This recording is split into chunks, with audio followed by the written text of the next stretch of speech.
ওই যে গোপালগঞ্জে না লাফা ছিল, দুলা ভাই আব্বা কয়া বাসেনি, সূর্য উঠেছে গোপালগঞ্জে, কয় গোপালগঞ্জে সূর্য উঠেছে, রক্ত লাল আর কয়নি। ওই যে আচ্ছা জিনিসের কথা কছে কতক্ষণ দেখা আমি সাবধান বাণী। আওয়ামী লীগের কাছ থেকে আমাকে শিখতে হবে যে তোমাদের এই পরিণতি কেন হলো। আমরা যারা আগামীতে ক্ষমতায় যাব আমাদের ওই এই শাস্তি থেকে শিখতে হবে। আমাদের খুব খুশি হওয়ার কিছু নাই, যতক্ষণ পর্যন্ত এদেশে নির্বাচিত একটা গণতান্ত্রিক সরকার কায়েম না হবে ততদিন আমাদের খুশি নাই। আমরা জীবন কোন চেষ্টা করে এদেশের মাটিতে মানুষের মুখে হাসি ফুটাতে চাই।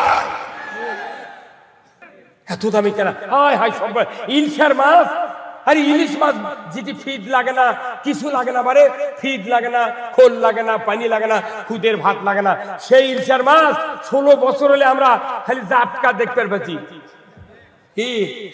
আর হত্যালি বাজারে গেলে কয় হুজুর 2200 টাকা কেজি নিবেন আর 600 টাকা কেজি, তুই মুদি খিলেলু। আমি মনের দুঃখে 1.5 কেজি ইলশা নেওয়ার জন্য বরিশাল গেছিলাম এই কয়েকদিন আগে। বরিশাল থেকে 3টা মাছ কিনে নিয়েছি 7,500 টাকা দিয়ে, খালি শোল ফলক দেখানোর জন্য, বা বড় মাছ তো বগরে পাই না, এই 7,500 টাকা দিয়ে 3টা মাছ কিনে নিয়েছি। সভা করবে দা বরিশালে সাগরের থেকে আমি দেখলাম, ওখানে সাগরের থেকে হাজার হাজার মন। আমি বললাম ভাই কত কোটি টাকার মাছ আছে ডেলি সাগরের থেকে?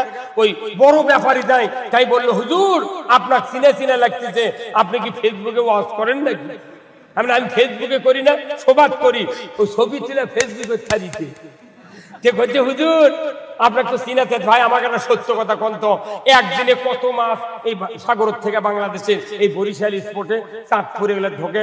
বলতেছে এই বরিশালে ঢোকে 100 কোটি টাকার মাছ প্রতিদিন, 100 কোটি টাকার মাছ খালি বরিশালে ঢোকে। তাহলে চাঁদপুরে কতদিন? চাঁদপুরে ইলশা সবচেয়ে দামি ইলশা, সেখানে আরো ঢোকে। তাহলে এই ইলশাগুলো যায় কোনটি করে দেয়? এই ইলশা যেদিন খাওয়া বন্ধ করতে বাংলাদেশের মানুষ, সেই দিনটা ডায়াবেটিস বাড়িছে। এই ইলশা হলো ডায়াবেটিসের ওষুধ। আমাকে খিলেতে জাতকা, তাই 6 মাস হলে ফ্রিজ হচ্ছে, সেটা গায়ে গায়ে নিয়ে আসা বেচিচ্ছে।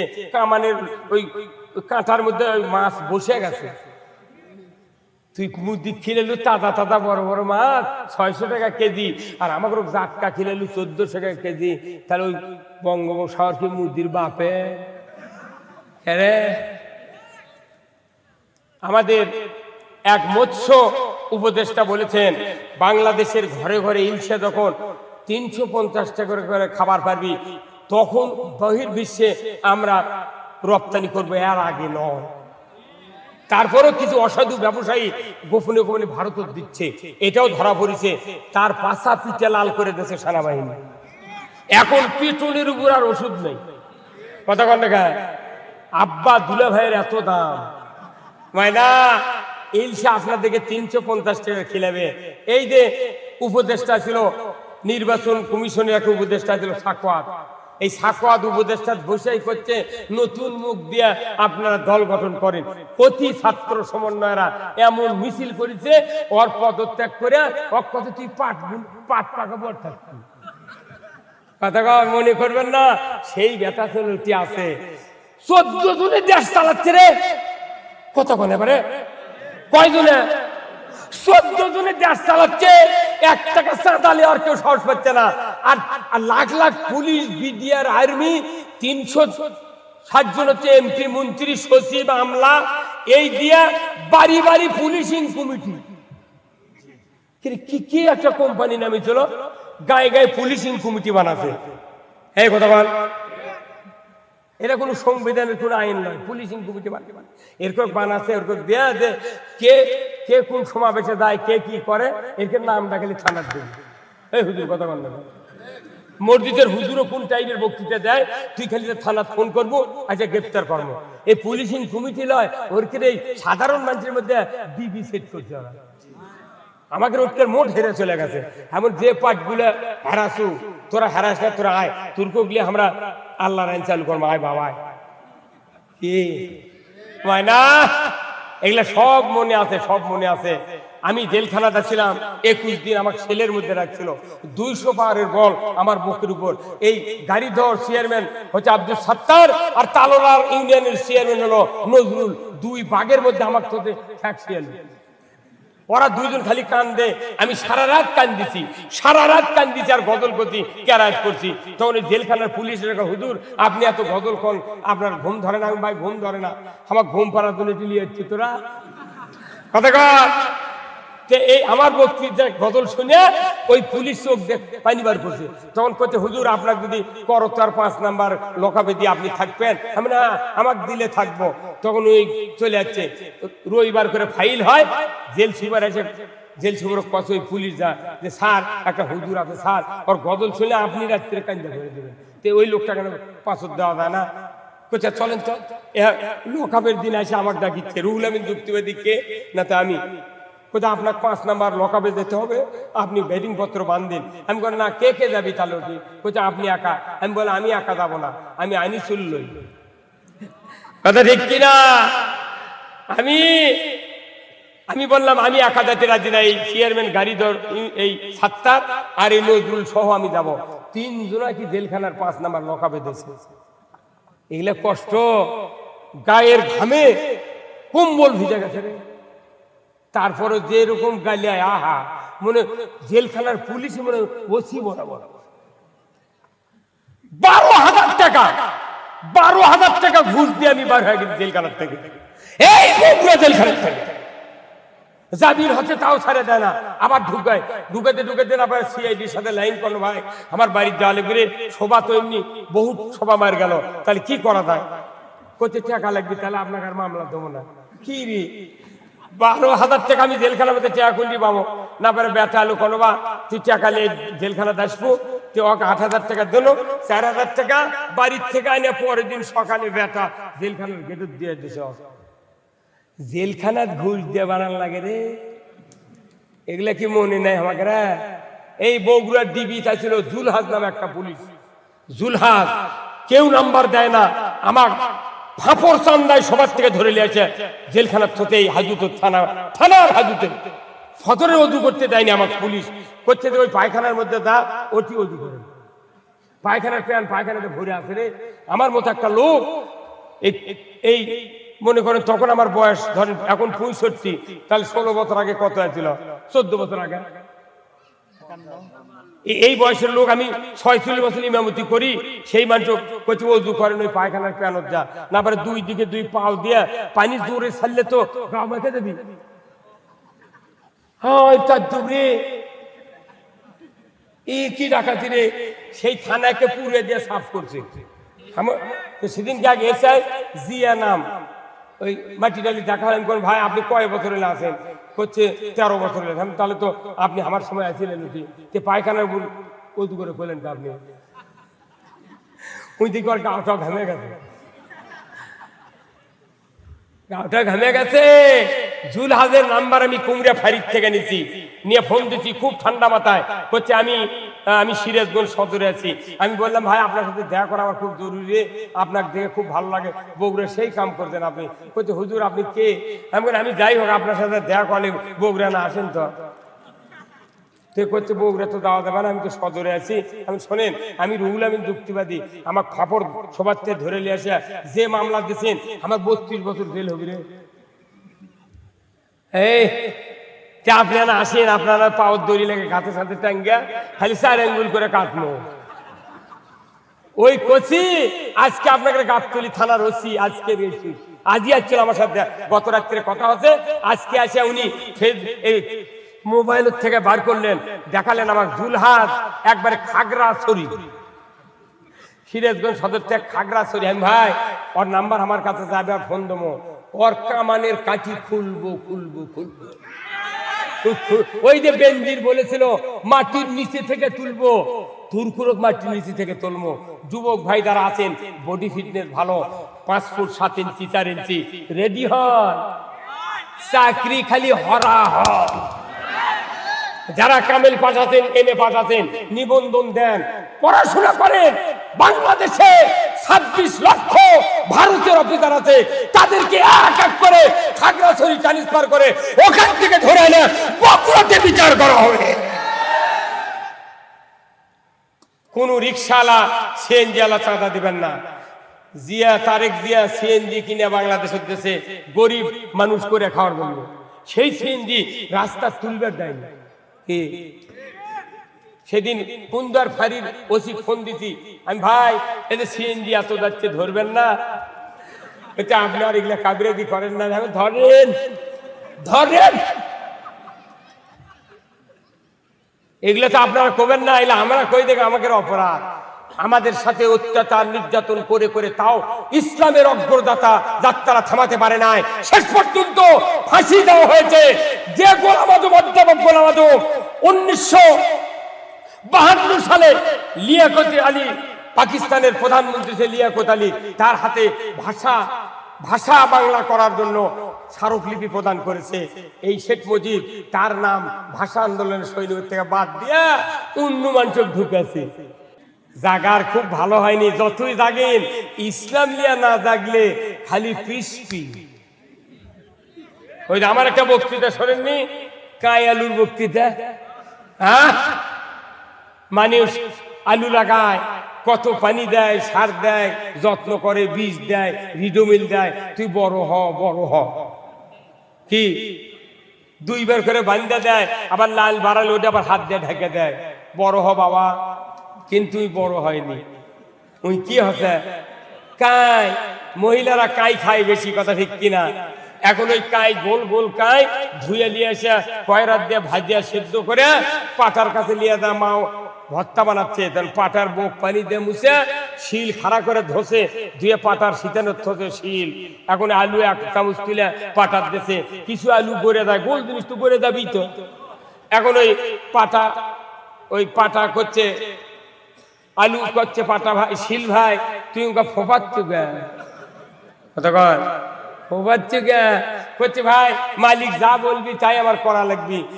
তখন মালিক, আপনার স্ত্রী, আপনার মা 2 হাত 2 দিক দিয়ে টান মারছে, যেগুলো ছিঁচে গেছিল ওটি মেশা খায়। ঠিকির উপর যখন আসছে তখন করছে, ভাই এইভাবে পিছুচ্ছু কে? করছে যে তো এতই তেল দিয়েছে এই গারস্থ, তোকে এতই তেল দিয়েছে, তুই বড় হ। তুই যদি বড় হলো নি, মাগুরে মাছ দিয়ে আলু শিলা ডুমো করে জামায় পাক করে দিত, না হলে মজলিস করতো, আলু শিলা তালের ঢাকুর দিয়ে পিষে ফাইন করে সেলা আলু ঘাটি দিত। তুই যেহেতু খেপে বড় হসনি, এটাই তোর শাস্তি। হ্যাঁ কতক্ষণ বাংলাদেশের মানুষ আর কাই হওয়া যাবে না, কাই হওয়া যাবে না। এবার আলু বড় হতে হবে। বাংলাদেশে বিশ্বের ইতিহাসে ইসলামী রাষ্ট্র কায়েম করে এদেশের কোন মানুষের মুখে আমরা হাসি ফুটাতে চাই। কারা কারা এই ইসলামী রাষ্ট্রপতিকে 2 হাত তুলে দেখায়? লিল্লাহে তাকবীর, নারায়ে তাকবীর, নারায়ে তাকবীর।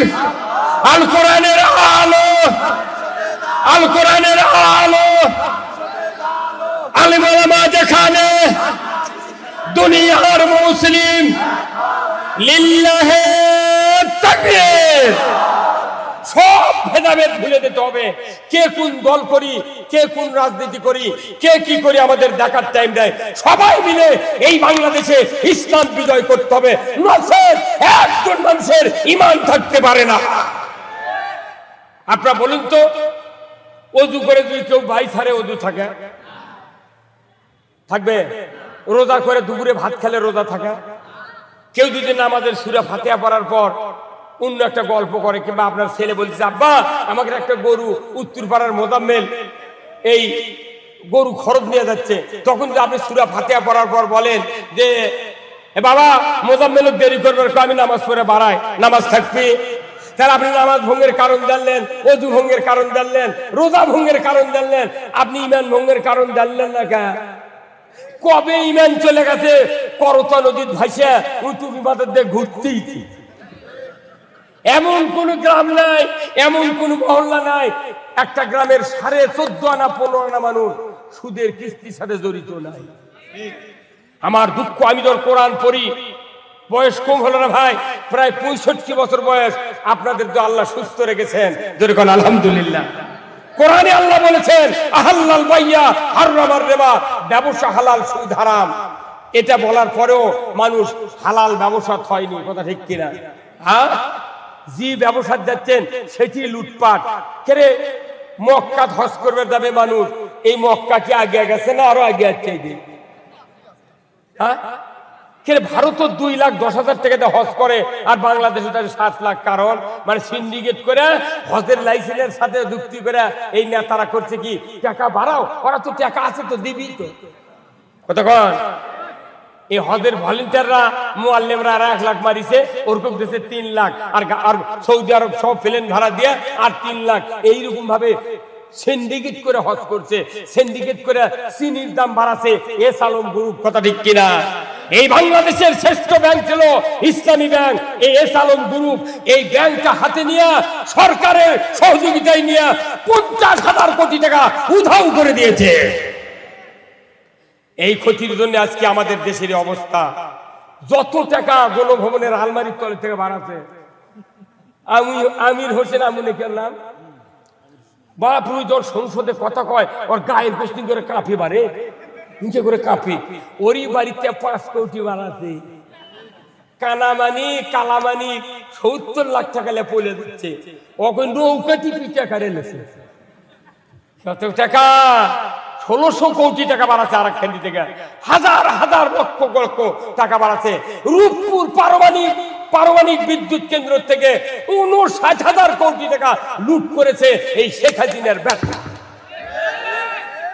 এই টাকাগুলো যদি খালি ইউরিয়া সার ভর্তুকি দেওয়া হয়, খালি জয়ের টাকা ভর্তুকি দিলে ইউরিয়া সারের বস্তা 20 টাকা বস্তা।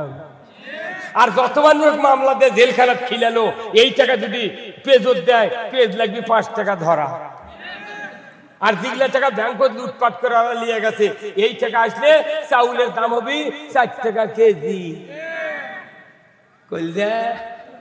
এগুলা আমরা কই দেখে আমাকে ধরে কয় এরা গিলা কবিকা আমাকে পক্ষে তেল মারবি, তেল মারবি, তেল মারি ছিল বয়তুল মোকাররম ইমাম পলাশুগা।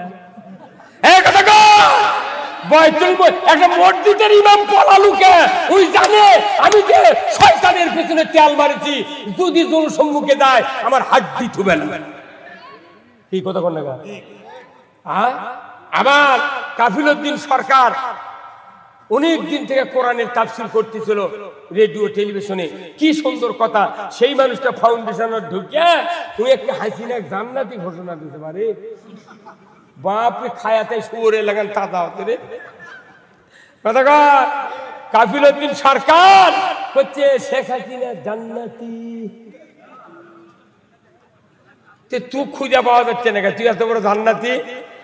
তুই কাকু কষে যাওয়ার সময় হাসিনা কষে, ওই যে আনিসুল হক আইন মন্ত্রী, আহা হারে এক নৌকা তুই যাচ্ছ আর দরবেশ বাবা যাচ্ছে। এতই টাকা লুটপাট করছে এই সালমান এফ রহমান। এরা 2 জন যাচ্ছে নৌকা দিয়ে পড়লে, উই করছে কি মাথাত কলব দিয়েছে, দাড়ি কামাছে, মুছ কামাছে, অ্যাশ কালারের গিঞ্জি গাওয়া দিয়ে যাচ্ছে। এখন আনিসুল হক ধরিছে সেনাবাহিনী, উই এখন নিয়ে যাচ্ছে অক্কা নিয়ে। কইছে স্যার খালি আমার নিয়ে যান কে, ওটা ধরবেন না? কইছে ওটা কে? কইছে ওটাই ওষুধ, ওটা বেশ স্কিম করে ওষুধ। ও কি ধরেন? ওটা হচ্ছে সালমান এফ রহমান। তবেগা ধরিছে কথা কন না। জামাতের লোক বিএনপির লোক হলে কইলেনি আমাকে ধরে নিয়ে গেছে, যাক ওর কথা কম না কি ভাই। কিন্তু ওরা এমন মর্দের মরদ, কইতে গেলে হাসিলে আমাকে পলে গেছে, অক্ষ আবার আমাকে ধরে নিয়ে দেবে। তুইও এই কথা না, এগুলা কথা মসজিদে তেল মারার কাম বাদিন। এই দেয়াল ভালো, নবীদের 14 বাটি দাঁত বার হয়ে গেছে কথা। এই দেশে ইসলাম কায়েম করার জন্য সকল দল মত নির্বিশেষে আমরা ইসলাম 5 বছর দেখবো, তারপরে আমরা আবার আরেক দল ক্ষমতার দেবো। যাও তোরা আবার তারা দেখতো তুর্কের ডাল আমাকে ডাক কিরকম হয়। এই পৃথিবীতে 4 জন সরকার ছিলেন। কয়জন? 2 জন ছিলেন ইমানদার, 2 জন ছিল কাফের। 2 জন ইমানদারের মধ্যে একজন বাদশা সুলাইমান, তিনি নবীও ছিলেন, আর একজন জুলকারনাইন আর বক্তে নসর আর নমরুদ। এই 2 কাফেরের শাসন দেখিছে পৃথিবীর মানুষ, 2 ইমানদারের শাসন দেখিছে। বলেন তো এই কাফের আর ইমানদারের শাসন কি কম বাড়া হয়নি? আচ্ছা কোমবারে যদি না হবি, এই যে ফেসবুকে একটা ছবি দিয়েছে হাসান মাহমুদের ছবি, ভাত খাবার ভর্তি, দেখেননি? হাসান মাহমুদের ভাত খাওয়ার দৃশ্য দেখেননি? 14টা তরকারিতে চড়াগে, কয়টা?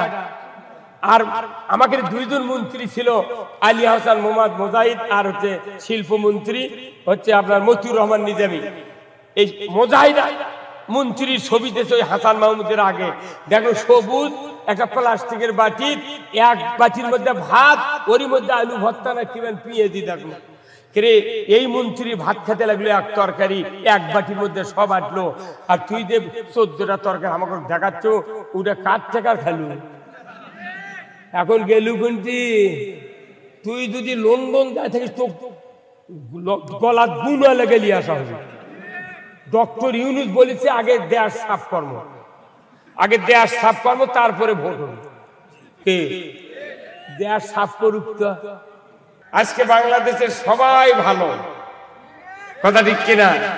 সবাই ভালো, মারামারি নাই, হানাহানি নাই, রাত্রে কারুর দরজা আজকে দেয়া বা খুলে দেয়া তাকালের কোনো কিচ্ছু লাগতেছে না।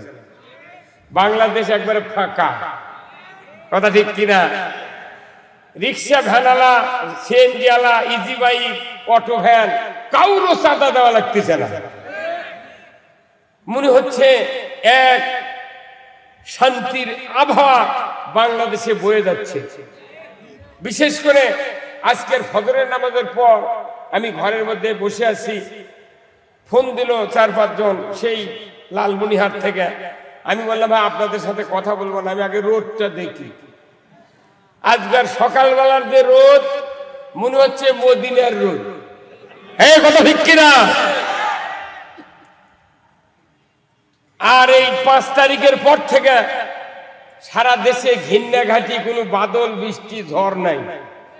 খালি যদি মোদি পানি ছেড়ে না দিত, বাংলাদেশে কোনো দুঃখ করার লোক থাকতো না। সেই মোদিরও ফারাক্কা বন্ধ হয়ে গেছে। ডক্টর ইউনুসের খুন করে, ভারতের লোকের কোনো হিম্মত নাই। অত বড় গরিব রাষ্ট্র পৃথিবীর কোথাও নাই, ভারতের মতো এত ফকিরনি রাষ্ট্র। ওরা খালি চাপা দিয়ে বিভিন্ন দেশের নেতারা ভারতকে পীর বানিয়ে আমাকে দমন করে রাখছিল। কিন্তু এক ডক্টর ইউনুসের হুঙ্কারে 1 ঘন্টার ভেতরে যদি ফারাক্কা বন্ধ করা না হয়, ভারতের বিরুদ্ধে যুদ্ধ ঘোষণা থাকলো। ঠেলার ছুটে বন্ধ করে দিয়েছে, কথা কর। এর নাম বাংলাদেশ। বাংলাদেশের মধ্যে এত হকপন্থী লোক পৃথিবীর কোথাও নেই। বাংলাদেশের লোক দিয়ে সারা পৃথিবীর কলকারখানা, গার্মেন্টস, বিভিন্ন অফিস আদালত চলতেছে সারা পৃথিবীতে। লক্ষ লক্ষ লোক বাংলাদেশ থেকে বাহিরে আসে। সেই বাংলাদেশ আমরা পেয়েছি। আমরা কাউকে খাটো করব না, আমরা বাংলাদেশের মানুষ। কি ভাই, কথা ঠিক কিনা? আমরা অনেক বক্তৃতা আজকে শুনলেন, আমরাও শুনেছি। আমার বক্তৃতা হবে বিকল্প বক্তৃতা, মানে অল্প কথা হবে, কাজ হবে বেশি। আমরা নামাজের বক্তৃতা শুনেছি, রোজার বক্তৃতা শুনেছি, পীরের খানকার বক্তৃতা শুনেছি, আলেম ওলামার বক্তৃতা শুনেছি, মসজিদ, মাদ্রাসা, দাড়ি, টুপি, উমরা, কোনো বক্তৃতা শোনা বাকি নাই। তারপরে দেশের শান্তি নাই।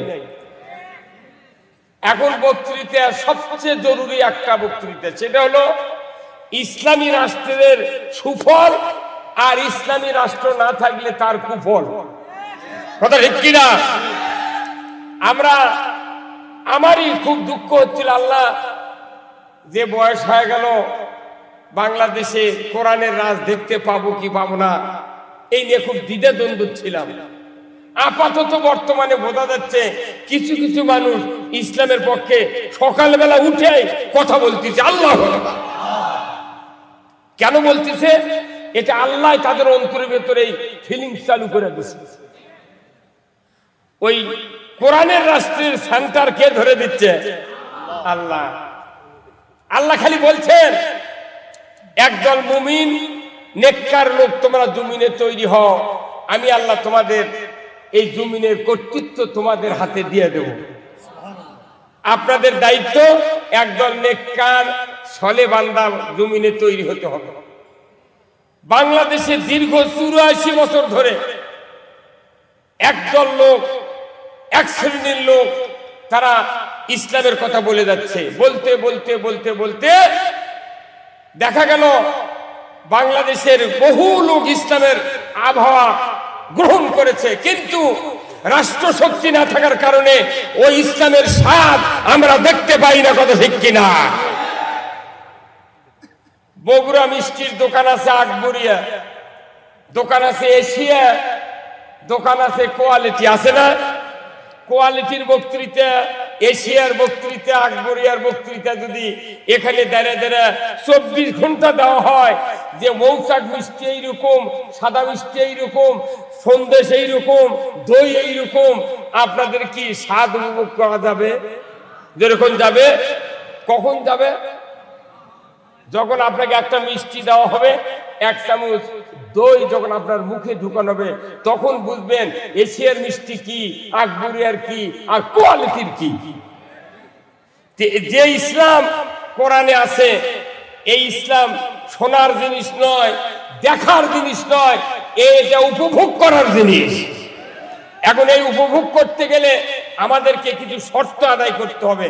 আপনাদেরকে আমি পরীক্ষা করব। সবচেয়ে জরুরি হলো ইসলামী রাষ্ট্র কায়েম করা। ইসলামী রাষ্ট্র কায়েম না করলে কোন মানুষের ইবাদত কবুল হবে না। তো অযথা এত মাদ্রাসা করে, মসজিদ করে, বক্তৃতা করে, তাফসীর করে, টুপি মাথা দিয়ে হজ করে, উমরা করে লাভ কি? এই কথা বল, কোন লাভ আছে? লাভ নাই। আমি আপনাদেরকে আয়াত দিয়ে হাদিস দিয়ে বুঝে দেব। আমরা সব দেখেছি, একটাবার ইসলাম দেখতে চাই। তো ইসলাম দেখার আগে রসুলের নেতৃত্ব আগে মেনে নিতে হবে। কার নেতৃত্ব? আমার দেশে যত জনপ্রতিনিধি আছে, মেম্বার থেকে শুরু করে সেই মন্ত্রী পর্যন্ত, প্রধানমন্ত্রী পর্যন্ত, এই নেতৃস্থানীয় লোকেরা যারা জনগণের ভোটে নির্বাচিত হন এই দেশে, এই নির্বাচিত সদস্যগুলি যদি রসুলকে আদর্শ রাষ্ট্রনায়ক হিসেবে যদি মেনে নিতে পারত, আমার দেশে চুরি হতো না। আওয়াজ ধীরে হলো কেন? বাংলাদেশে চুরি হোক কি চান? বাংলাদেশে জানা হতো না, বাংলাদেশে ধর্ষণ হতো না, বাংলাদেশে কোনো দুর্নীতি হতো না, বাংলাদেশে কোনো মসজিদের স্যান্ডেল চুরি হতো না। অসুবিধা কি আমাদের? রসুলকে আদর্শ নেতা হিসেবে, সফল রাষ্ট্রনায়ক হিসেবে না মানার কারণে আজকে আমাদের এই দুরবস্থা। কত মানুষকে আমরা নেতা মানলাম, কিন্তু কোন নেতার আদর্শ আমাদের দেশে শান্তি দিতে পারে না। রাসূলকে আদর্শ রাষ্ট্রনায়ক হিসেবে আপনারা কি মেনে নিতে চান? কারা কারা একটু হাত তোলেন তো দেখি, কারা কারা?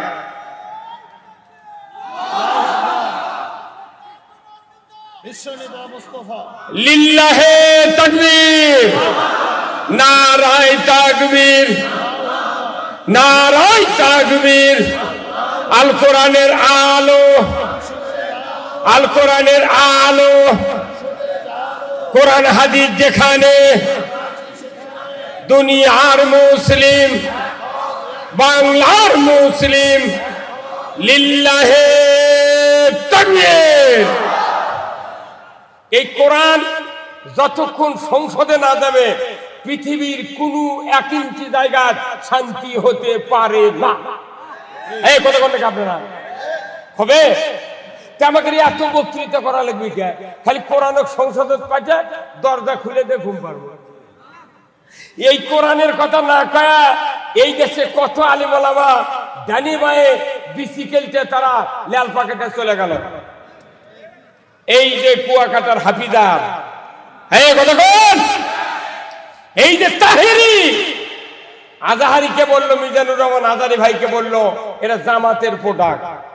তাহলে উনি যদি জামাতের প্রোডাক্ট হয়, তুই কার প্রোডাক্ট? কথা কর, তুই তাহলে ক আমি অমুকের প্রোডাক্ট। তুই হয় কারু শয়তানের প্রোডাক্ট, আর না কোন মানুষের প্রোডাক্ট তুই ক। কথা বলেন। এই হাতে গোনা মাত্র 4-5 জন বক্তা স্বৈরাচারীদের তলপি খায়া এই বাংলাদেশে মাহফিলের উপর আঘাত করতে সাহস পেয়েছই না তারা। এত বড় সাহস!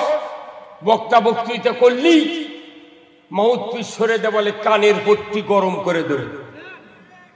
আমরা তো খালি হুকুম দিতাম আর ওটি ভুঁড়ি বার করে ফেলে দিত। কিন্তু আমরা অত বড় অধৈর্য নই, আমরা ধৈর্যের সাথে মোকাবেলা করেছি। আমরা বলতে চাই সব বক্তৃতা হয়ে গেছে, আর করা যাবে না। ইসলামী রাষ্ট্র কারা কারা চান দুহাত তুলে দেখান, দেখান। নামান হার, দেশ চলবে কোরআন দিয়ে, কথা ঠিক কিনা? এখন কোরআন কেন কায়েম করবেন? আসেন কোরআনের আয়াত থেকে আপনাদেরকে তর্জমা শোনাবো, কেন ইসলাম কায়েম করতে হবে এটা আপনাকে বুঝাবো। ভাইরা আমার,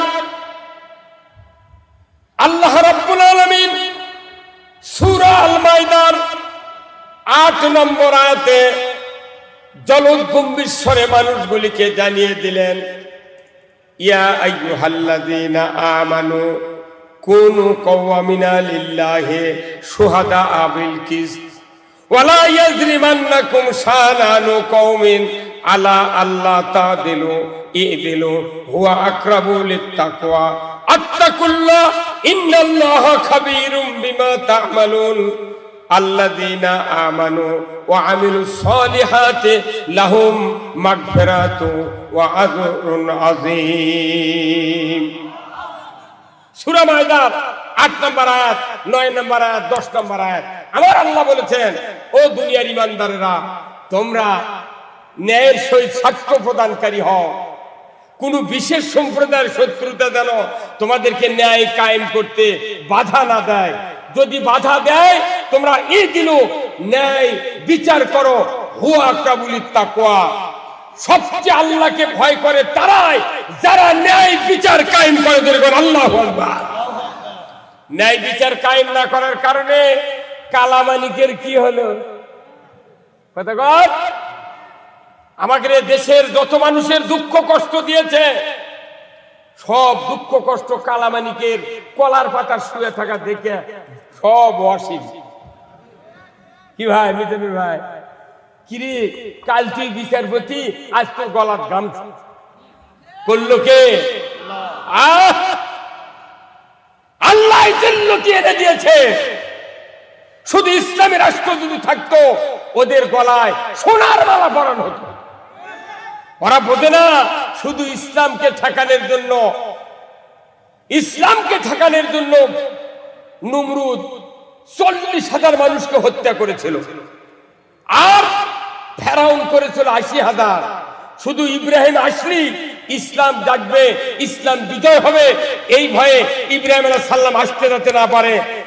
ফেরাউন নয়, নমরুদ 40,000 মানুষ মারলো, মুসা আলাইহিস সালাম যাতে আসতে না পারে ফেরাউন 80,000 মারলো। আর আমার বাংলাদেশে এই স্বৈরাচারী সরকার 5 লক্ষ লোক মেরেছে।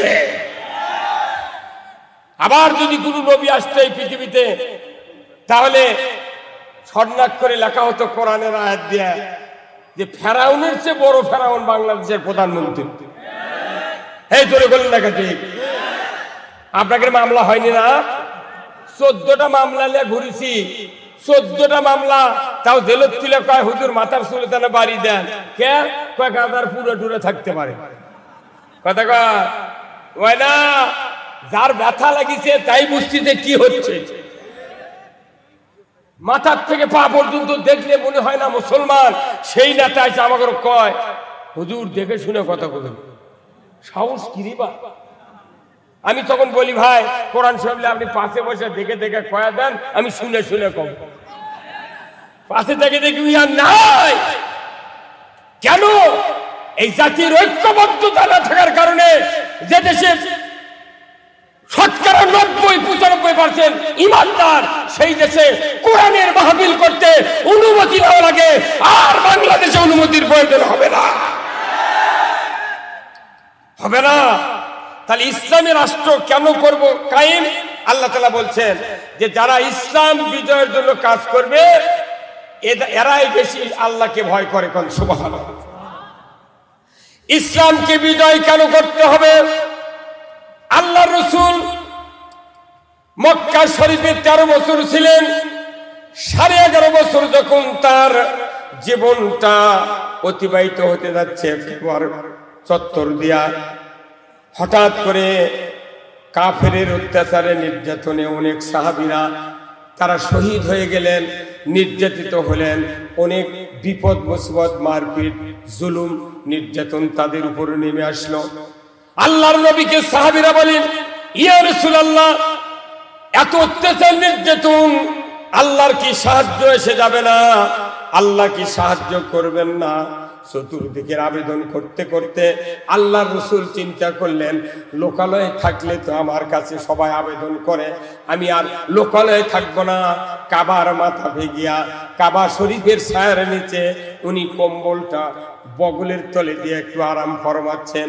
এমন সময় হযরত খাব্বাব রাদিয়াল্লাহু তাআলা আনহু রাসূলের সামনে হাজির।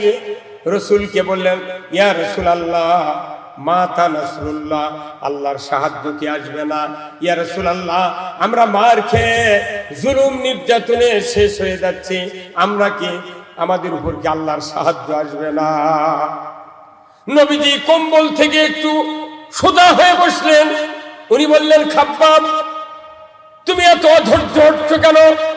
আমাদের পূর্বে যারা কোরআনের দাওয়াত দেয়নি, তারা ইসলামের দাওয়াত দিয়েছেন, ওই লোকগুলিকে কাউকে করাত দেয়া দ্বিখণ্ডিত করা হয়েছে, কাউকে আগুনের কুণ্ডুতে ফেলে দেওয়া হয়েছে, কাউকে ফাঁসির মঞ্চে দাঁড়িয়ে তাকে শহীদ করে দেওয়া হয়েছে, লোহার চিরুনি দিয়া শরীর থেকে গোশতগুলি টেনে টেনে নিচে নামিয়ে দেওয়া হয়েছে।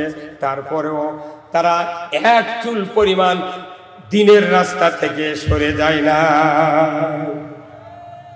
রে খাব্বাব, এত তাড়াহুড়ো করছো কেন? সেদিন বেশি দূরে নয়, সেদিন বেশি দূরে নয়, যেদিন সানা থেকে ইয়ামিনের রাজধানী সানা আর হাজরামউত, কাবার দরজা থেকে শুরু করে ইয়ামিনের রাজধানী সানা 1250 কিলোমিটার রাস্তা। একজন যৌবনের লাবণ্যতা নিয়ে একজন যুবতী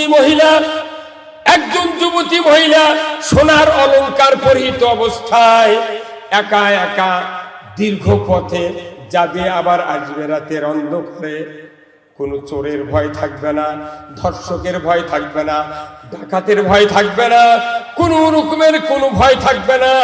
শুধু লা ইয়াখাফু ইল্লাল্লাহ, আল্লাহ ছাড়া কারো ভয় থাকবে না। সেদিন বেশি দূরে নয়, ঠিক ওই দিনের যে পরিস্থিতি হয়েছিল রাসূলের উপর, আজকে সারা বাংলাদেশ 5ই আগস্টের আগ পর্যন্ত দীর্ঘ 16 বছর সারা বাংলাদেশ জেলখানায় পরিণত হয়ে গিয়েছিল। একবার পুরো জেলখানা, কেউ বাঁচে নাই। কেউ যে কথা বলেছে তারই অপরাধ, কথা ঠিক কিনা? আওয়ামী লীগের কিছু ভাইয়েরা যদি হক কথা, বহু লোক আছিল তারা আওয়ামী লীগের লোক, তারা এই প্রতিবাদ করছে, এইভাবে রাত্রি ভোট দিলে কাম হবে। তারপর দলের থেকে বহিষ্কার করছে, কথা কন না।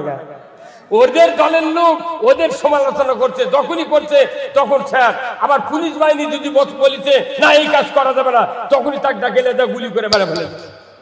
হ্যাঁ, তার মানে কি, একটা মানুষ পুরো বাংলাদেশ একাই নিয়ন্ত্রণ করেছে। ভোট তো পায়নি, তাহলে একলাই তো করবি, কথা কন না।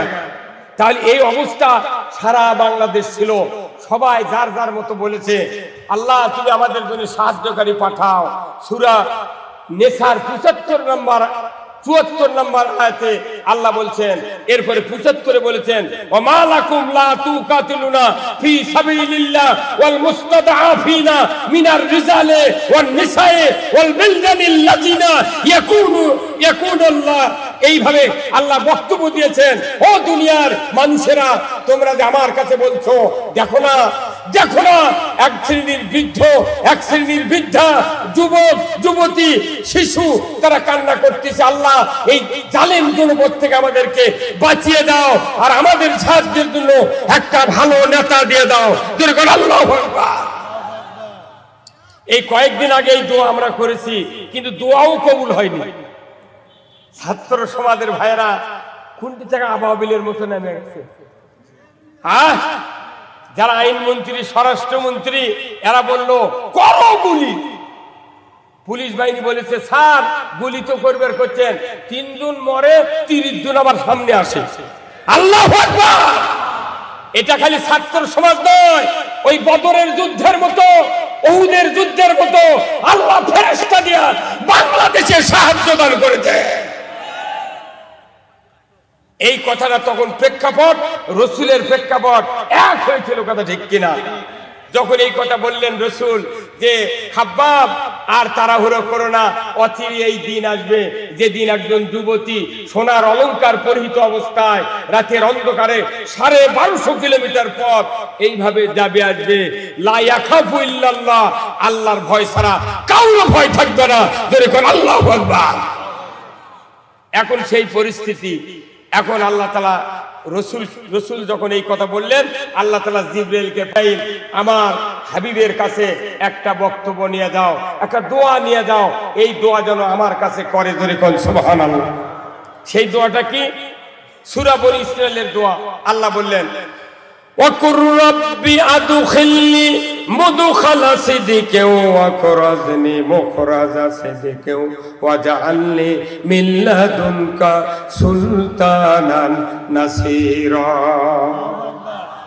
আল্লাহ বললেন হে জিবরাইল, আমার হাবিবের কাছে গিয়া বলো উনি যেন আমার কাছে দোয়া করেন। আল্লাহ, ও আল্লাহ, আল্লাহ গো রব্বানা, হে আমাদের রব, আমাদেরকে সত্যপন্থী হাদায়াতের দিকে একত্রিত করুন, আর এমন একটা রাষ্ট্র শক্তি আমাকে দান করুন, না হয় অন্য একটা রাষ্ট্র দিয়ে সাহায্য করুন। এই কথা যখন আল্লাহ নাজিল করে দিয়ে বললেন, আল্লাহ দোয়া করলেন, দেখা গেল আল্লাহ তাআলা রসুলকে কয়েকদিন পর বললেন মুহাম্মদ আর মক্কাতে থাকা চলবে না, এই অত্যাচার নির্যাতন থেকে যদি বাঁচতে চাও মদিনায় হিজরত করো, আর মদিনার মাটিতে ইসলামী রাষ্ট্র তৈরি করো। ইসলামী রাষ্ট্র তৈরি করা ছাড়া কোনদিন এই জুলুম থেকে বাঁচা যাবে না। সব বাদ দিয়া ইসলামী রাষ্ট্র কায়েম করতে হবে। কার কথা? জোরে করে কার কথা? রসুলের কথা আপনারা প্রতিদিন শুক্রবারে শোনেন। এই যে আজকে কি বার গেল, আজকে একটা খুতবা শোনেননি ভাই মিজানুর ভাই? যে সানি খুতবাতে একটা হাদিস পড়ছেন আপনারা ইমামেরা, ওয়া সুলতানু জিল্লুল্লাহি ফিল আরদি মান আহনা সুলতানাল্লাহি ফিল আরদি আহনাহুল্লাহ। জোরে বলেন আল্লাহু আকবার। এই হাদিসটাকে আপনারা আজকে শোনেননি? যতদিন খুতবা পড়ে ইমামরা ততদিনই সানি খুতবাত এই হাদিসটা পড়া হয়। এই হাদিসটা হলো রাষ্ট্রনীতির হাদিস।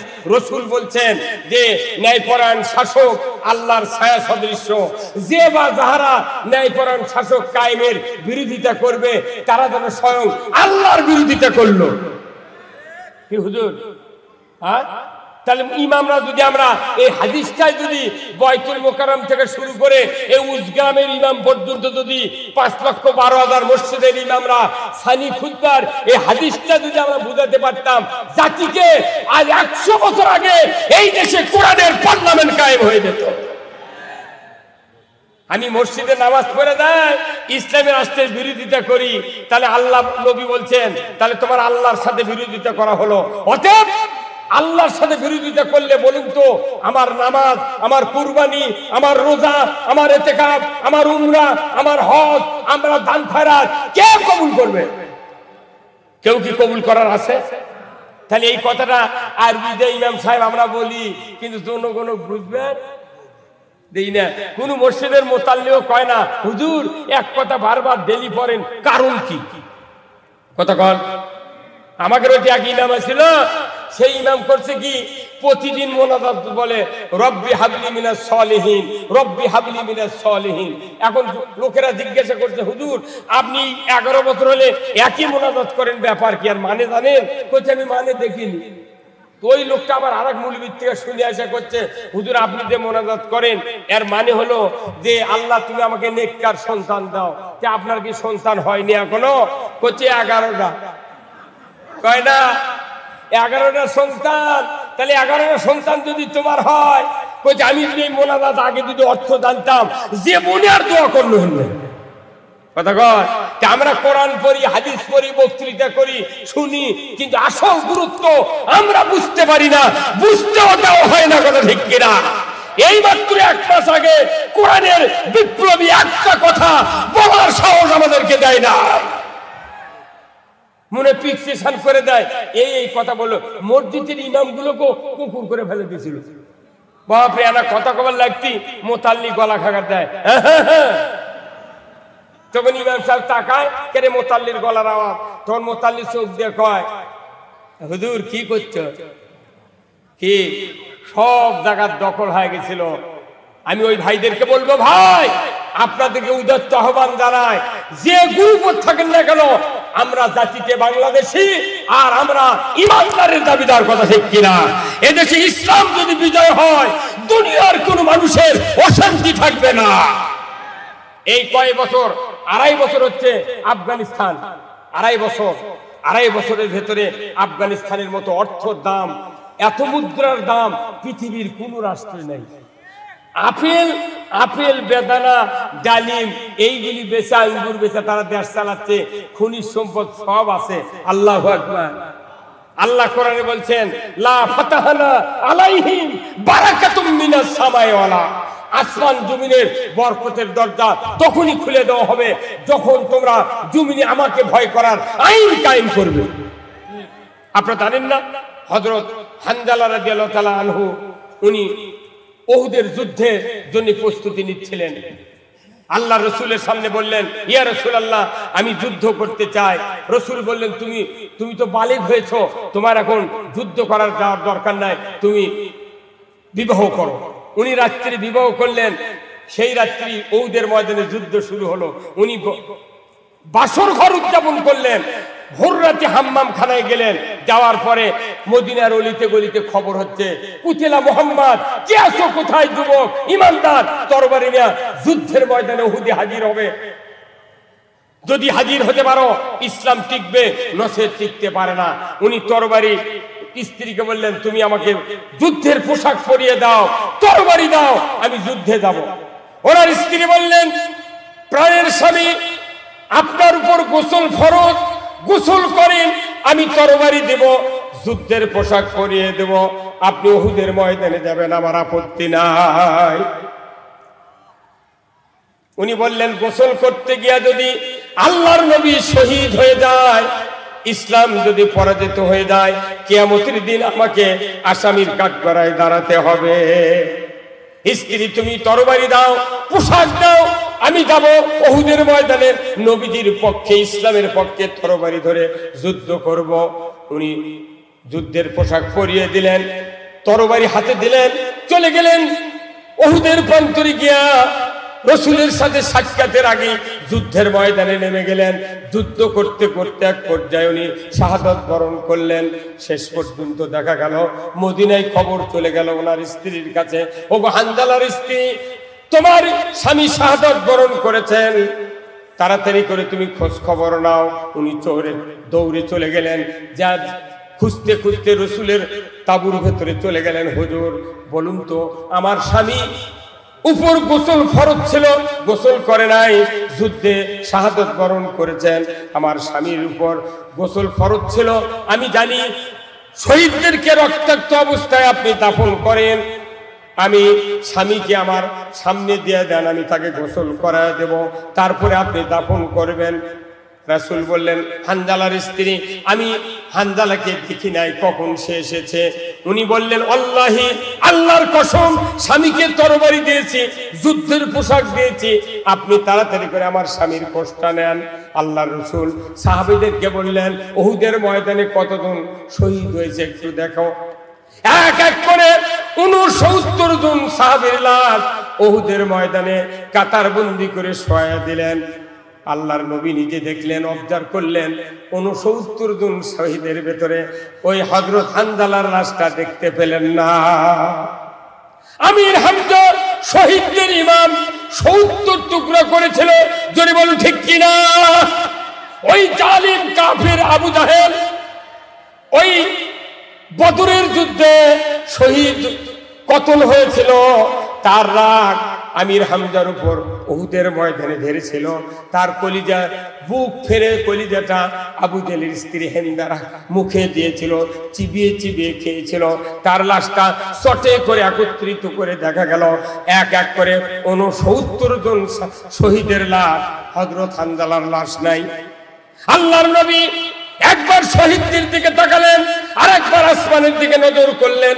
আল্লাহ বুঝতে পারলেন, ও জিবরাইল, আমার হাবিব আমার কাছ থেকে খবর চায়, তাড়াতাড়ি করে যাও, আমার হাবিবের কাছে খবরটা পৌঁছে দাও। উহুদের ময়দানে যে হানজালা ফরজ গোসল করে নাই, 3টা ফরজ আদায় করে নাই, ফজরের নামাজ পড়ে নাই, 2টা ফরজ আদায় করে নাই, 5টা ফরজ তরক করে যে হানজালা তরবারি নিয়ে আল্লাহর দ্বীন কায়েমের জন্য, ইসলাম টিকে রাখার জন্য উহুদের ময়দানে যুদ্ধে শহীদ হয়ে গিয়েছেন, এই লাশটা চতুর্থ আসমানে হাউজে কাউসারের পানি দিয়া গোসল করা দিচ্ছে জান্নাতি ফেরেশতারা। তাহলে বোঝেন, নামাজের চেয়ে বড় ফরজ হলো আল্লাহর আইন চালু করা। ধরে বল ঠিক কিনা? রোজার চেয়ে সবচেয়ে বড় ফরজ হলো আল্লাহর দ্বীন কায়েমের যুদ্ধ করা। বদরের প্রান্তরে 17ই রমজান যুদ্ধ হয়েছিল, বদরের প্রান্তরে 17ই রমজান যুদ্ধ হয়েছিল। আল্লাহ রসুলকে ওহী দিয়ে বলে দিলেন, হে মুহাম্মদ, সমস্ত সাহাবীরা যেন রোজা ছেড়ে দেয়, কারণ 1000 কাফের আসতেছে, ওই 1000 কাফেরেরা খেয়ে দিয়ে শক্তি নিয়ে বদরের প্রান্তরে নামবে। আপনার সাহাবীরা না খেয়ে বদরের প্রান্তরে যদি নেমে যায়, যুদ্ধে পরাজিত হলে ওই মদিনার ইসলামী রাষ্ট্র তারা দখল করবে। জোরে বলুন ঠিক কিনা? 17ই রমজান বদরের যুদ্ধের সময় রোজা ছেড়ে দিলেন। আল্লাহু আকবার।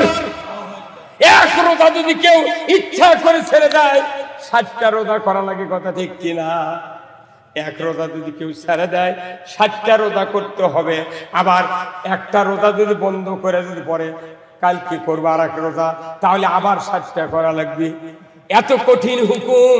বদরের যুদ্ধে রোজা ছেড়ে দেয়া 313 জন সাহাবী যুদ্ধ করলেন।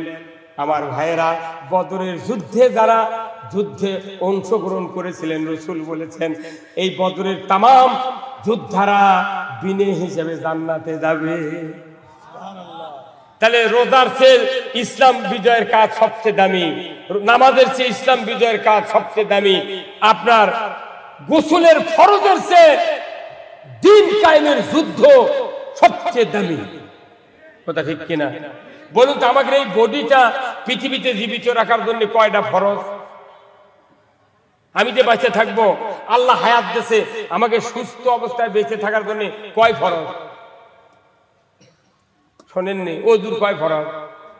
কোন ওযুর যেরকম 4 ফরজ, এই বেঁচে থাকার জন্য আল্লাহ হায়াত দিলে 4টা ফরজ। তারই 1 নাম্বার হলো নিঃশ্বাস, 2 নাম্বার হলো বস্ত্র, 3 নাম্বার খাদ্য, 4 নাম্বার হলো কি? খাদ্য, বস্ত্র, নিঃশ্বাস, আর একটা হলো বাসস্থান।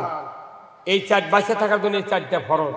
এখন আপনার যদি লন্ডনে বাড়ি করে দেওয়া হয়, জমজমের পানি যদি 1 বন্যা দেওয়া হয়, তারপর বস্ত্র যদি ঢাকার ওই টেলার্সের থেকে বানিয়ে এনে দেওয়া হয় দামি কাপড়, আর আপনার যদি বলা হয় নিঃশ্বাস নিতে পারবেন না, কেউ বাঁচব?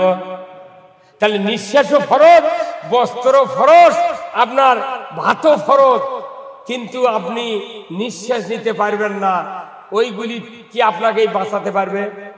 দামি কাপড়, জমজমের পানি বাঁচাতে পারবে? নিঃশ্বাসযোগ্য ফরজ আল্লাহর দ্বীন কায়েম করা। কথা ঠিক কিনা? তারপরে আপনাদের এখানে বাণিজ্যিক এলাকা, আপনাদের এখানে ওয়েল্ডিং এর দোকান আছে ভাই, এই যে ঝালাই করে না, আচ্ছা ঝালাই করতে দেখবেন কারেন্টের মিটার থেকে একটা লাইন নিয়ে এসে একটা বাক্সের মধ্যে ঢুকে দিয়েছে, ওই ঝালাইয়ের মেশিন আছে না একটা, ওর ভিতরে এক কানি দিয়ে ঢুকে দিয়েছে, আবার আর এক কানি দিয়ে আর একটা লাইন বার করছে, করার পর ওই লাইনের সাথে মুখত একটা রড হোক আর পাতি হোক ফাইন করে পিছিয়েছে, পিছিয়ে যে জিনিস ঝালাই করবে তারই উপর ফেলে দেওয়া হয়, তার গাঁত অসংখ্য ফোঁটা। কথা কন, এই লাইনের নাম কি? আর্থিং। এই লাইনের নাম আর্থিং। আচ্ছা, এই আর্থিং আর আরেকটা লাইন নিয়ে এসে কারেন্টের ওই ঝালাইয়ের এই চিমটার সাথে কাঠি ধরে না, এই কাঠি আছে। আচ্ছা, আর্থিং এর লাইন খুলে দিয়ে যদি কিয়ামত পর্যন্ত ঠোকান, ঝালাই হবে? এই ঝালাই হবে? এই জোরে কোন দিকে ঝালাই হবে? কেন ঝালাই হচ্ছে না? মানে আর্থিং ছাড়া কোনো ভাঙ্গা সাইকেল, টিলারের বডি ফাঁকড়া কোনোটাই জোড়া লাগবে না। আমরা যারা বক্তৃতা করি ডাইরেক্ট কোরআনের পাওয়ার হাউসের থেকে আমরা বক্তৃতা করি, কিন্তু এই বক্তৃতা বাংলাদেশে করতে করতে 54 বছর হয়ে গেছে। বক্তৃতার চোটে মুলুবিরাই মরে গেল, অথচ কিচ্ছু পরিবর্তন। এখন রাষ্ট্র শক্তি হলো আর্থিং, আর কোরআনের বক্তৃতা হলো কারেন্টের লাইন। কথা ঠিক কিনা? যতদিন পর্যন্ত রাষ্ট্র শক্তি 76 সনে দাখিল পাক 2 বছর গ্যাপ দেয়া, 1 বছর মুজিবরের স্বাধীনের আন্দোলন 9 মাস, আরেকবার আপগ্রেডে ভর্তি হয়। আমি পড়বো মাদ্রাসাত, বাপে করতে তুই হাই স্কুলে পড়াবেন না, মাদ্রাসাত করবো। 1 বছর 2 বছর লস দিয়া 1976 সনে দাখিল পাক। কে রাজাকার, কে মুক্তিযোদ্ধা সব জানি। 8 বছর বয়সের মুক্তিযোদ্ধা বাংলাদেশে 50,000 আছে। হ্যাঁ কথা কর। এই মুক্তিযোদ্ধাদের সন্তান যারা ভুয়া সার্টিফিকেট দিয়ে চাকরি করতেছে, তাদেরও বেতন ফেরত দেওয়া হবে। আমাদেরকে মুক্তিযোদ্ধার দোয়াই দিয়ে কাউকে চাকরি দেওয়া হয়নি। মোট চাকরি দিয়ে ওই দিক দিয়েছে কি হুজুর? এগুলা কত মিম্বরত কোয়া লাগবি, তাছাড়া ভাত হবে না। এই কথা কর। জাতির কাছে সব বলতে হবে, সব বলে দিতে হবে। আমরা এদেশে যত দুর্নীতি দেখেছি, সকল দুর্নীতির কথা আমরা বলবো, কিন্তু কারোর বিরুদ্ধে আমরা প্রতিশোধ নেব না। আমরা দুর্নীতির কথা যদি জনগণকে না বলি, জনগণ বুঝবে না, জানবে না। এই দুর্নীতি আবার বাংলাদেশে হোক, এটা কি আপনারা চান? কারা কারা চান না হাত তোলেন তো দেখি। কারা কারা চান না? লিল্লাহি তাকবীর, নারায়ে তাকবীর। জিয়াউর রহমানের বাড়ি, খালেদার বাড়ি বগুড়া হওয়াতে, গাবতলী হওয়াতে আমাকে আরো বিপদ হয়ে গেছে। এমন একদিন আসবে দেখবেন, যমুনার ওই পার একজন শাসন করবি, এই পার আমরা শাসন করব। সেই দিন বেশি দূরে নাই, সেই দিন বেশি দূরে নাই। বাংলাদেশের ইমানদাররা একটা বার আমি আপনাদের কাছে ভিক্ষা চাই, এই বাংলাদেশ 5 বছরের জন্য। কয় বছরের জন্য? 5 বছরের জন্য ভিক্ষা চাই। পত্তন কট লয়, বন্দুকি লয়, খাই গালিসে লয়, পত্তন। পত্তন আমরা টাকা দিয়ে পত্তন নেব, আপনার আর ফেরত দেওয়া লাগবে না। 5 বছর যদি কোরআন দিয়ে চালানোর পর যদি আইন ভালো না লাগে, আমরা এমনি জমি ছেড়ে দেব। কতক্ষণ? আমরা তো সব দেখেছি। ব্রিটিশ সরকার, আমার দাদা বিয়ে করেছে লাল টুপি মাথার দিয়ে, টিকিয়ালা টুপি। আমার দাদার নামে আগে লেখা ছিল শ্রী। আমার এই ভারতবর্ষের ইমানদারেরা 8 আনা মাসে খাজনা দেশে দাড়ি। ব্রিটিশ সরকার দাড়ি রাখা হারাম করছিল, 8 আনা করে খাজনা দেশে, তাও দাড়ি রেখেছে। আল্লাহু আকবার। তে দাড়ি, এই দাড়ি, টুপি আর শ্রী উৎখাত করতে 47-এ যুদ্ধ হয়েছে। কতক্ষণ? এইবার আবার যখন পাকিস্তান হলো, পাকিস্তানের আইয়ুব খান বলল আমরা ইসলাম কায়েম করব। এই বিশ্বাসঘাতকেরা, এই শোষকেরা 24 বছর দেশ শাসন করেছে, কিন্তু বৈষম্য করে আমার দেশের কিশোরের চিনি হয়, এই চিনি আমাদের 5 গাছের খিলায়, আর ওরা খায় 4 আনা শেষ। শেখ মুজিব বলল বাঙালি জাগতে হবে। জাগলাম। এখন 5 গাছের চিনি 160। এই কথা কর। আবার করছে বাঙালি জাগো। জাগলাম। 7.5 টাকার নাইবালি লুঙ্গি 1400 টাকা। 7.5 টাকার এসমুডোরা শাড়ি আমি নিজে কিনেছি। 7.5 টাকা দিয়ে 1 মণ ধান বেচেছি। 7.5 টাকা দিয়ে আমি শাড়ি কিনেছি আমার মায়ের জন্য। আমরা 7 ভাই 1 বোন, আমি নিজে বাজার করেছি। 7.5 টাকা দাম একটা শাড়ি। সেই একটা শাড়ির এখন দাম 2750 টাকা। 4000 বছরও একটা মানুষ ওইভাবে তৈরি করা সম্ভব নয়। কি কথা কোন টাকা? আমরা দুঃখ ভুলি নাই। আমরা চাচ্ছি ইসলাম বিজয়ের মাধ্যমে এই দুঃখ আমরা চাপা দিয়ে রাখবো। কথা ঠিক কিনা? শুধু কি তাই? যে মানুষটাকে ইঞ্জেকশনের সাথে 20 পুশ করে শহীদ করে দেওয়া হলো, সারা পৃথিবীর লক্ষ কোটি কোটি মানুষের কলিজার স্পন্দন আল্লামা দেলোয়ার হোসেন সাইদি। আপনারা বলুন তো, যুবক ভাইরা বলুন, যারা ফেসবুক চালান বলুন তো, তার ওই পুলিশ ভ্যানের থেকে নামার ওই মুখের হাসি আর হাতছানি কি মরার হাসি?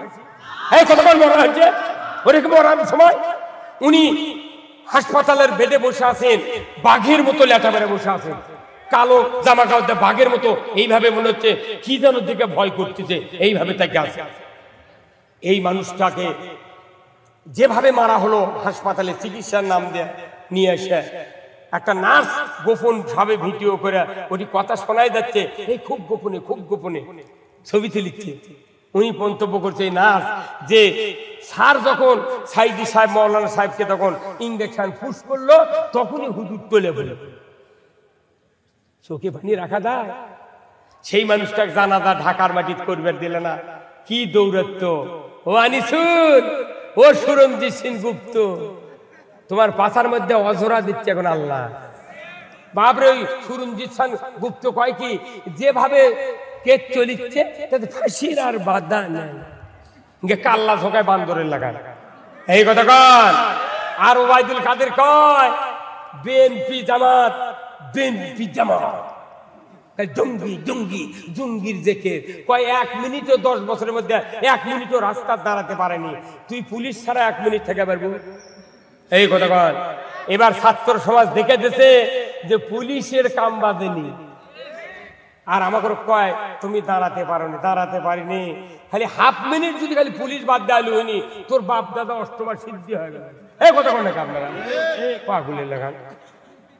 পুলিশের উপর ভর করে তুই কয়দিন চলবি রে? আল্লাহ মিটিয়ে দিয়েছে। কত দুঃখ আছে ভাই, একদিনে সব বলা যাবে না, আরো খাতাত লেখা আছে, ডায়েরিতে লেখা আছে। আপনাদের সহযোগিতা যদি আমরা পাই এদেশে ইসলাম কায়েমের মাধ্যমে নারী পুরুষ মেহনতি মানুষ অমুসলিম হিন্দু বৌদ্ধ খ্রিস্টান যত জাতি বাংলাদেশে আছে সবার মুখে আমরা হাসি ফুটাতে চাই। বাবরে, এই দেশে বিএনপি লেগেছে এই কয় বছর নামই লেখতে দেয়নি, থাকতো বিএনপি কি ভাই বাবরে। আমরা পৌঁছে গেছি বারে। আমার ইউনিয়নের আমি 1986 সনে জামাত ইসলামীর ফরম পূরণ করছি, 89 সনে রোকনের শপথ নিছি, সাইদি সাহেবের দার শুনেছি গাজীপুর কাশিমপুর, ওখানে গাজীপুর মাদ্রাসা কামেল মাদ্রাসা, এখানে দার শুনেছি সাইদি সাহেবের সূরা আনামের 33, 34, 35 নম্বর আয়াত। গোলাম আজমের পাশে কয়েকবার নামাজ পড়েছি। আলিয়া হাসান মোহাম্মদ মুজাহিদের এবং ইসলামী ব্যাংকের চেয়ারম্যান ছিলেন আব্দুল জাহের নাসের, তাদের বক্তৃতা শুধু বগুড়া বহুবার। এমন সময়ের লোক আমি, অথচ একটা কথা বলবার দেয় না। আমাকে মনে হচ্ছে নাসের পুতুল যাই থেকে তাই মনে হয় গেলে কয় এরা পালো কি, কয় এরা কোরআনের কথা কবি কে, আমি কমতে তুই কয় তুই করে তুই পাতে নামাজ পড়ায়। পায়খানা করে ঢেল মোস্তাহাব নেওয়া, গরমের সময় কোন ঢেল আগে কোন ঢেল শীতের সময় পরে উনি জানে না, অথচ আমার খবরদারি করছে। এই সুযোগ বাংলাদেশিকে আবার দিতে চান? যে ভাইরা এই কাজ করেছেন তাদের বিরুদ্ধে আমাদের প্রতিশোধ নাই। আপনারা দেখেন, একটু শান্ত হয়ে ইসলামের দেশে চালু হলে আপনার মায়ের কোলে থাকবেন। যত অমুসলিম ভাইরা আছে এলাকার, আমরা মন্দির, আমি 4 দিন রাত্রে মন্দির পাহারা দিয়েছি, হিন্দুদের বাড়িতে গেছি। এত পাহারা দেওয়ার পরও আমার নন্দীগ্রাম থানার ভাটরা ইউনিয়নে হিন্দুর একটা খেরের পালাত আগুন লেগে দেয়, আমাদের বিরুদ্ধে ষড়যন্ত্র করছিল। আমরা যে লোক খেরের পালাত আগুন লেগে দিয়েছে তাকে আমরা তাড়িয়ে ধরেছি। ধরে দেখি যে ওই স্বজাতি, ওই নৌকার স্বজাতি। এদেরকে ব্যবহার করে যারা দেশে মানুষকে অপমান করেছে, তোমাদেরকে না বলি সে পালিয়ে গিয়েছে, কেউ কারু তোয়াক্কা করেনি। আসুন না আমরা ভেদাভেদ ভুলে যাব।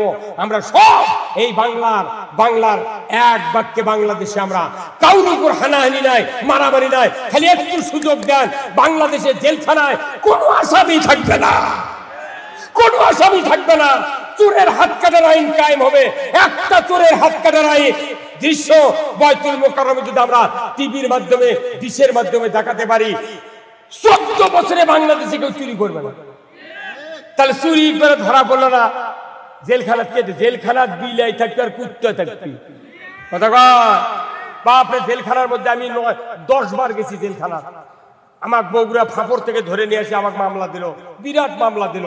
আমি থাকি সাপাহার, থাকি হেমায়তপুর, মামলা দিতে দিতে 14টা মামলা, 32 বছর হলে আমি রাজনৈতিক মামলা খাটতেছি।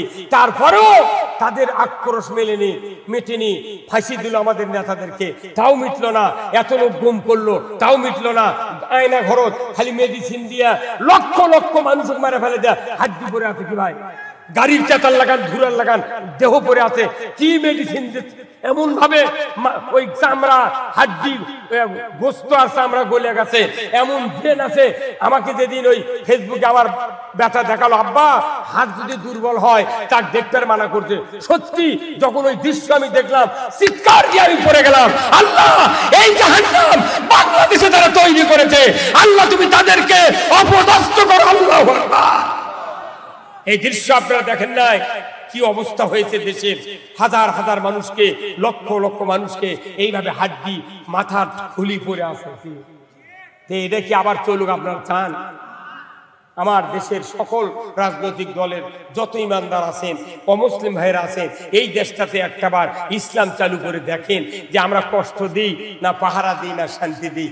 ব্যাপারই নয়, বাংলাদেশে যে ইনকাম হয়, যে অর্থ আছে, যে সোনার ফসল হয়, এই বাংলাদেশে কোনো জিনিস এত দামে কেনা লাগবে না।